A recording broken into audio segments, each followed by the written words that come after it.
உலகத்தில் இருக்க ஒவ்வொரு உயிரினத்துக்கும் சில தேடுதல்கள் இருக்கும். சில அடிப்படை உயிரினங்களுக்கு பார்த்தீங்கன்னா உணவு இல்லை இனப்பெருக்கத்துக்கான தேடுதல் இப்படின்னு இருக்கும். ஆனால் மனித இனத்துக்கு மட்டுமே தனித்துவமான சில தேடல்கள்லாம் இருக்குது. அதில் முக்கியமானது நாம் எப்படி உண்டானோம், நம்மளுடைய ஆரிஜின் என்ன, உலகத்தில் முதல்ல உயிர்கள் எப்படி வந்தது அப்படிங்கிற தேடுதல் இந்த உலகத்தில் வேறு எந்த உயிரினத்துக்கும் வந்தது கிடையாது. அந்த தேடலுக்கான விடை மனிதனுக்கு கிடைச்சதா அப்படின்னு கேட்டிங்கன்னா காலத்துக்கு ஏற்ற மாதிரி அது மாறிக்கிட்டே இருக்குது. பல ஆயிரம் வருடங்களாக அந்த கேள்விக்கு பதில் தெரியாமல் இருக்கும்பொழுது இப்படி தான் உயிர்கள் உண்டாகிருக்கலாம் அப்படின்னு சில குழுவை கண்டுபிடிச்சி அதை நெருங்கி போயிட்டு இருக்கும்பொழுது தான் சமீபத்தில் விண்வெளியிலிருந்து வந்த ஒரு ஆச்சரியம் நமக்கு நாம் நம்பின உண்மைகளெல்லாம் உடைச்சி புது கேள்விக்குறியை உண்டாக்கியிருக்கு.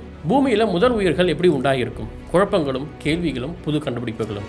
வணக்கம், நான் உங்கள் மிஸ்டர் ஜிகே.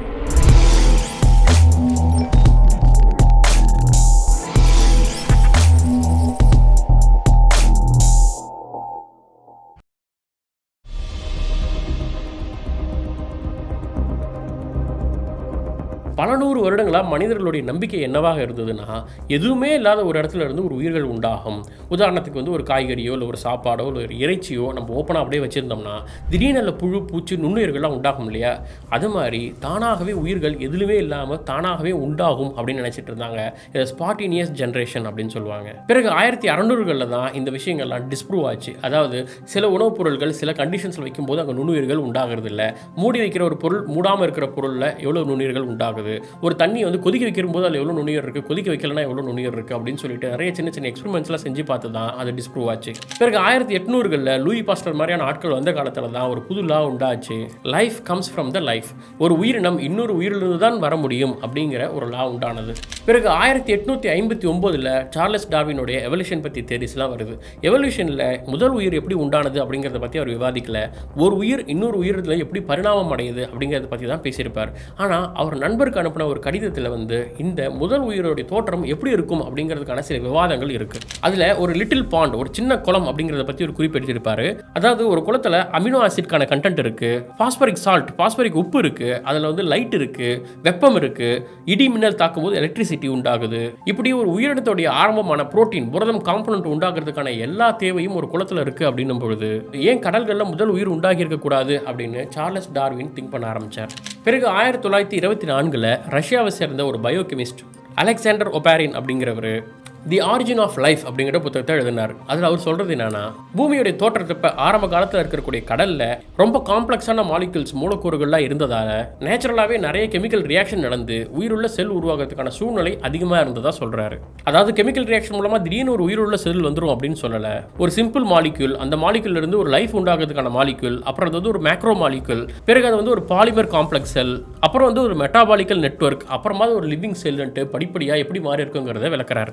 டார்வின் சொன்னதாக இருக்கட்டும் இல்லை ஒபாரின் சொன்னதாக இருக்கட்டும், அதில் அறிவியல் இருந்தாலும் அதை சரியாக டெஸ்ட் பண்ண முடியல, அதுக்கான நிறைய அப்சர்வேஷன் இல்லை அப்படிங்கிறதால அதை கரெக்டான ஒரு சயின்ஸாக நம்மளால் எடுத்துக்க முடியாது. அதன் பிறகு 1952ல் ஸ்டான்லி மில்லர் அப்படிங்கிறவர் தான் இதுக்கான சரியான அறிவியல் ஆய்வு ஒன்றா பண்ணார்.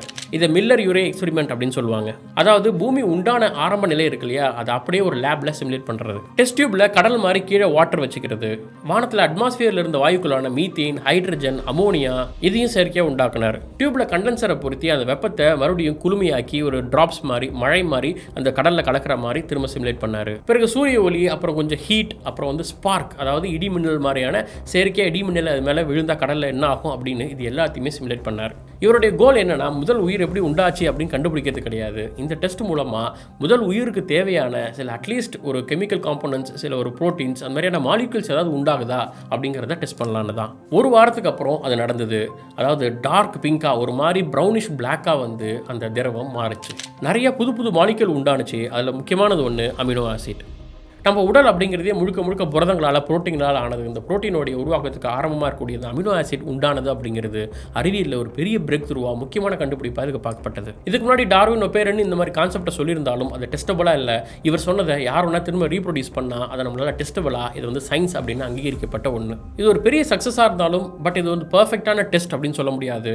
இதை வச்சு முதல்ல உயிர்கள் இப்படி தான் உண்டாகியிருக்கும் அப்படின்னு சொல்ல முடியாது. ஏன்னா நம்ம உயிர்களை உண்டாக்கல, உயிர்கள் உண்டாக தேவையான புரோட்டீன்ஸை தான் உண்டாக்கியிருக்கோம். பயோ மாலிகுல்ஸ் அப்படிங்கிறது இயற்கையாகவே உண்டாகியிருக்க முடியும் அப்படிங்கிறத ப்ரூவ் பண்ண ஒன்று. இப்படி முதல் உயிர் எப்படி உண்டாகியிருக்கும் அப்படிங்கிறது நம்ம பூமியிலையும் கடல்கள்லையும் தேடுதல் இருக்கும் பொழுது விண்வெளியிலிருந்து நமக்கான ஒரு ஆச்சரியம் காத்துட்டு இருந்தது. 1969ல் ஆஸ்திரேலியாவில் ஒரு விண்கல் விழுது. சாதாரணமாக மற்ற விண்கற்கள் மாதிரி தான் இதையும் ஆராய்ச்சி பண்ணிட்டு இருந்தாங்க. ஆனால் 1971ல் புதுசாக ஒரு விஷயத்தை அதில் வந்து கண்டுபிடிச்சாங்க. மர்ச்சசின்னு சொல்லக்கூடிய அந்த விண்கல்ல அமினோ ஆசிட் இருக்கிறதுக்கான மூலக்கூறுகளை கண்டுபிடிச்சாங்க. அப்போ ஒரு உயிர் இன்னொரு உயிரில தான் கண்டிப்பாக உண்டாகும் அப்படின்னும் பொழுது ஒரு புரதம் ஒரு புரோட்டீன் வந்து தானாக உண்டாகிறதுக்கான அமினோ ஆசிடை இயற்கையாகவே கிரியேட் பண்ண முடியும் அப்படிங்கிறது ஒரு பெரிய பிரேக் த்ரூவாக இருக்கும்பொழுது, அப்போ கஷ்டப்பட்டு அதை ஆர்டிஃபிஷியலாக உண்டாக்கி இப்படி உண்டாகிருக்கலாம்னு ஒரு கண்டுபிடிப்பு வரும்பொழுது ஈஸியாக ஒரு விண்கல் மூலமாக வேறு இடத்துலேருந்து கூட வந்திருக்கலாம் அப்படிங்கிற இந்த செய்தி விஞ்ஞானிகளுக்கு ஆச்சரியத்தை கொடுத்தது. அதன் பிறகு 67P அப்படின்னு சொல்லக்கூடிய ஒரு வால் நட்சத்திரம், அதை வந்து விண்கலம் கொண்டு நம்ம ஆராயும் பொழுது அமினோ ஆசிட், கிளைசின் மற்றும் பாஸ்பரஸ், அதாவது ஒரு டிஎன்ஏ ஆர்என்ஏக்கு தேவையான முக்கியமான மூலக்கூறு ஒரு வால் நட்சத்திரத்தில் இருக்கிறத கண்டுபிடிச்சாங்க. இப்படி வாழ்வாதாரத்துக்கான ஒரு அடிப்படை மூலக்கூறு ஏன் பூமியிலிருந்து தான் உருவாகியிருக்கணும்? அவுட்டர் ஸ்பேஸில் விண்கற்களில் வால் நட்சத்திரங்கள்னு பல இடங்களில் அது நிரம்பி இருக்கே, அப்போ அங்கிருந்து இந்த உயிரினங்கள் வந்திருக்க கூடாதா அப்படிங்கிற ஆங்கிளில் யோசிக்க வச்சுது. இதில் நம்ம சில பேருக்கு கூட இது ஒரு ஆச்சரியமாக இருக்கலாம், ஆனால் விஞ்ஞானிகளுக்கு இல்லை.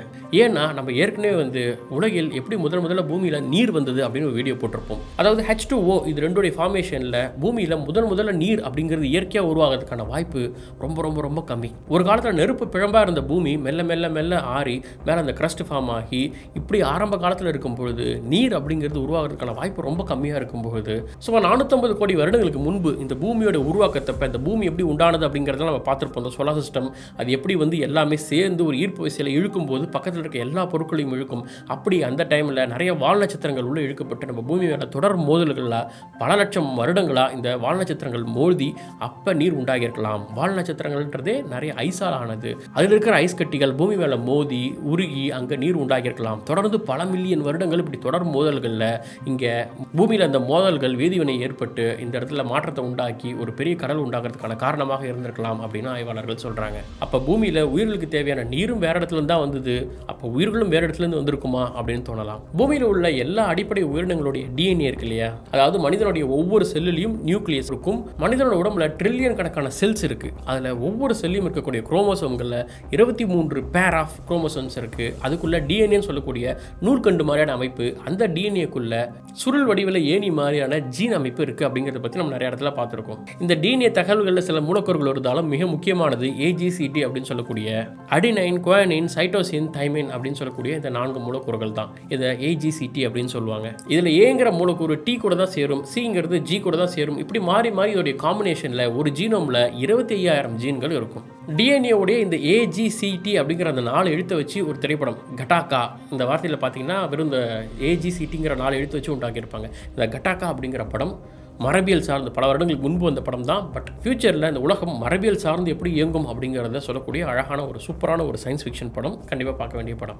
1960களிலே சில விண்கற்களில் அடினைன், குவானின் சொல்லக்கூடிய இந்த டிஎன்ஏக்கான சில மூலக்கூறுகள் இருக்கிறத கண்டுபிடிச்சிருக்காங்க. ஆனால் சைட்டோசின், தைமன்லாம் ஸ்ட்ராங்காக இருக்கிறதுக்கான ஆதாரங்கள் கண்டுபிடிக்கப்படலை. சமீப ஆண்டுகளில் ஜப்பான் நாட்டை சேர்ந்த புவி வேதியியலாளர் பயோகெமிஸ்ட் சில பேர் வந்து புதிய ஆய்வு முறை ஒன்றை கண்டுபிடிச்சாங்க. அதாவது எந்த ஒரு பொருளையுமே ஆராயும் பொழுது அதில் ஆசிட் போட்டு பகுத்தாய்வு பண்ணி பிரிக்கும் பொழுது அந்த ஆசிட் சில விஷயங்கள் கரைஞ்சு போயிடுது.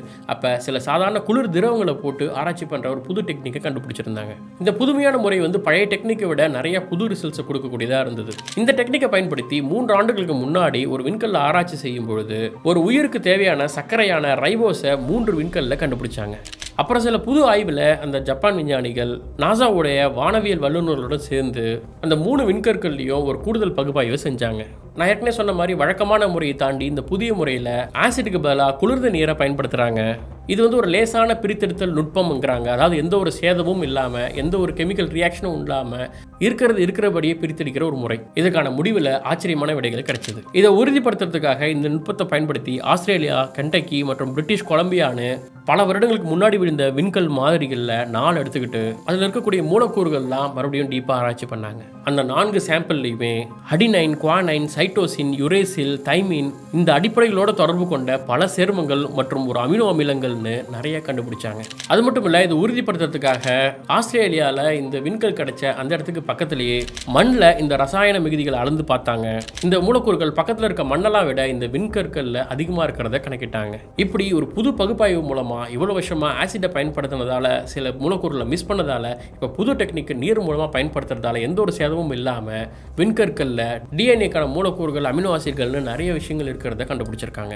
அப்போ பூமியில் உயிரினங்கள் உண்டாகிறதுக்கான காரணம் உண்மையாக உண்மையாகவே வேறு கிரகத்திலேருந்து வந்திருக்குமா அப்படிங்கிறத இந்த ஆய்வு முடிவு மூலமாக டேரெக்டாக நம்மளால் எடுத்துக்க முடியாது. இது ஒரு போதுமான காரணம் கிடையாது. எப்படி 1952 ஸ்டாலி மில்லரோட எக்ஸ்பெரிமெண்ட்டும் ஒரு சயின்ஸாக கருதப்பட்டது, ஆனால் அதுவே அடிப்படை உண்மையாக கருதப்படலையோ, அதே மாதிரி இந்த எக்ஸ்பெரிமெண்ட் மூலமாக அடிப்படை மூலக்கூறுகளை கண்டுபிடிச்சிருக்குமே தவிர, பட் இதனால தான் உயிர்கள் உண்டாக இருக்கும் அப்படின்னு நம்மளால் ஆதாரமாக சொல்ல முடியாது. ஆனால் அதுக்கான வாய்ப்புகள் எவ்வளோ இருக்குன்னு பார்க்கும்பொழுது வாய்ப்புகள் அசாதாரணமாக இருக்கிறதா ஆய்வாளர்கள் நம்புறாங்க. யோசிச்சு பாருங்க, ஒரு 50 கிலோமீட்டர்லேருந்து 100 கிலோமீட்டர் வரைக்கும் மிகப்பெரிய விண்கற்கள் வால் நட்சத்திரங்கள் இந்த பூமியை நோக்கி கண்டினியூஸாக தாக்கும் பொழுது ஒரு வினாடிக்கு 10 to 20 கிலோமீட்டர் வேகத்தில் மோதுதுன்னா அது எவ்வளோ பெரிய எக்ஸ்ப்ளோஷனாக இருந்திருக்கும், எவ்வளோ பெரிய வெடிப்பாக இருந்திருக்கும். எலக்ட்ரான் புரோட்டான்லாம் உடையிற அளவுக்கு ஒரு ஹைலி ரியாக்டிவ் ஒரு பிளாஸ்மா உண்டாகிற அளவுக்கான வெப்பம் உண்டாகிருக்கும். இதனால யூகிக்கவே முடியாத அளவுக்கு அன்யூஷுவலாக நிறைய கெமிக்கல் ரியாக்ஷன்ஸ் உண்டாகிருக்கும். இந்த மாதிரியான மோதல்கள் அப்படிங்கிறதுலாம் 1-2 நடக்கிறது கிடையாது. பூமியுடைய உருவாக்கம் அப்போ ஈர்ப்பின் மூலமாக பக்கத்தில் இருக்கிற பொருட்கள் ஈர்க்கப்பட்டு இந்த மோதல்ங்கிறது பல வருடங்களாக தொடர் நிகழ்வாக நடந்த ஒன்று. அப்போ அந்த கெமிக்கல் ரியாக்ஷன்லாம் என்ன வேணால் நடந்திருக்கலாம். அப்போ பூமியில் உயிர் உண்டாகிறதுக்கான ஆரம்ப மூலக்கூறுகள் பூமியிலும் இருக்குது, விண்வெளியிலும் இருக்குது. அப்போ விண்வெளியை தாண்டி வேறு எங்கே கூட இருக்கலாம். பூமியில் மோதினா இதே மாதிரியான கற்கள் வேறு கிரகத்திலேயோ இல்லை வேறு நட்சத்திரத்திலேயோ வேறு கேலக்சியிலோ எங்கே வேணால் இந்த மோதல் நடந்திருக்கலாம். அங்கே உயிர்கள் உண்டாகியிருக்கலாம். இல்லை இது எல்லாம் இல்லாமல் வேறு ஒரு ஆச்சரியமான காரணம் கூட இருக்கலாம். அதை பிறகு விஞ்ஞானம் கண்டுபிடிக்கலாம். இதை பற்றி தேடுதல் இன்னும் அறிவியல் அதிகமாக நடந்துகிட்டு இருக்கு. அதுக்கான விடை கிடைக்கும் பொழுது கண்டிப்பாக நம்ம அதை பற்றி பேசுவோம். இன்னும் நிறைய சுவாரஸ்யமான விஷயங்கள் தெரிஞ்சுக்க வேண்டியது இருக்குது. தொடர்ந்து இணைந்திருங்கள் மிஸ்டர் ஜிகே உடன். நன்றி.